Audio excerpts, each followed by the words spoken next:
The first party to retire its 80-year-old candidate is going to be the party that wins this election. Really? Well, I guess we know which one that is. I guess we know which party is going to win this election because the Democrats have retired their 81-year-old candidate, and they did it first. And, it's time for Trump to what? Yeah, drop out. That's right. It's time for Trump to drop out. Nikki Haley said so. If Donald Trump is the nominee, mark my words, we will see a President Kamala Harris. Wow. I mean, that's some predicting. That is some predicting. And she is right. I hope she's prophetic, man. That sounds good to me. I know. I mean, she literally was saying that during her entire primary. And you know what was very interesting? I have a listener. His name's Bruno. Hi, Bruno. He's a lawyer, and he actually said that I should keep my eye on the Nikki Haley PACs, the Nikki Haley political action committees, and keep my eye on Nikki Haley too, because if Nikki Haley releases all her delegates that she won and releases her money, blah blah blah, and says, okay, your best bet now is Kamala Harris because Trump can't win, and you can't have Donald Trump as a president. Because Kamala Harris will win, right? That's what she said right there. And so now all of a sudden I see this in Newsweek. Nikki Haley voters PAC announces support for Kamala Harris. I have to think that the decision that Biden made yesterday was partly due to the fact that the Republican convention was over. We needed to know where we were going when the Republican convention was over, okay? Because last week they were taking all the air out of the room and they were making all of their campaign, all of it, about Donald Trump and Joe Biden being, feeble and old and not anybody that they would even consider for anything. And Donald Trump felt so omnipotent and so special that he did two really fatal things. One was he picked a radical, lunatic, fringy dude, J.D. Vance.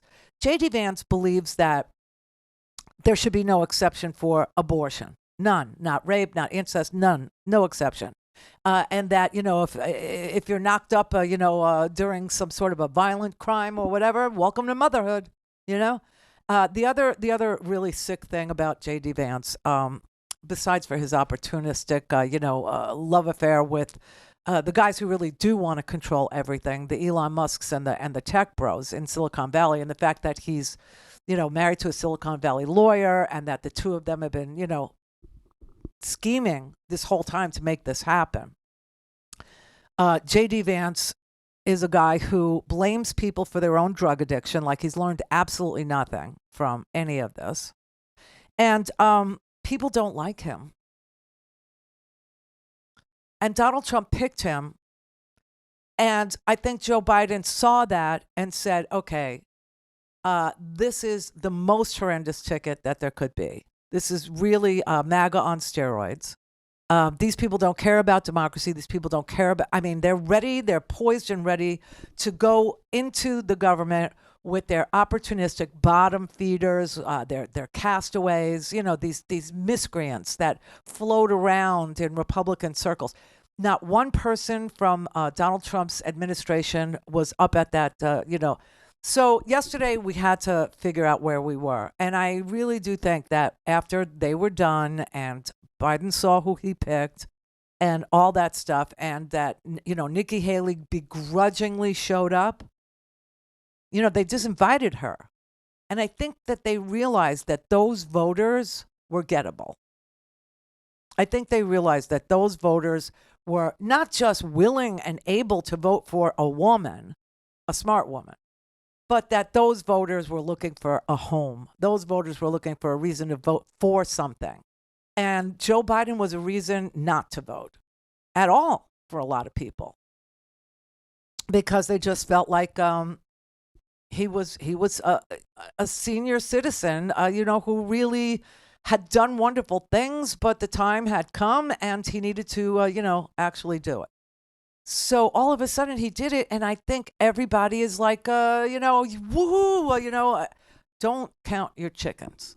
Okay. Don't count your chickens. But is it a better position to be in today than it was Friday? Yep, it is. It is.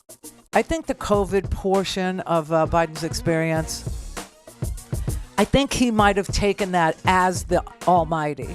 But he did say that if people had showed him a path, that they couldn't show him a path to victory, he would drop out. He had said that at the NATO summit. I don't know if you remember that. And then subsequently after the NATO summit, he said that if, he got sick or if he had some physical malady or ailment, then of course he would. And I think just the piling on of the convention being over, J.D. Vance being the nominee, the horrible way that Donald Trump got off of his teleprompter and scared a lot of moderate voters, that he picked J.D. Vance, which also scares a lot of moderate voters. I think that's how we got here.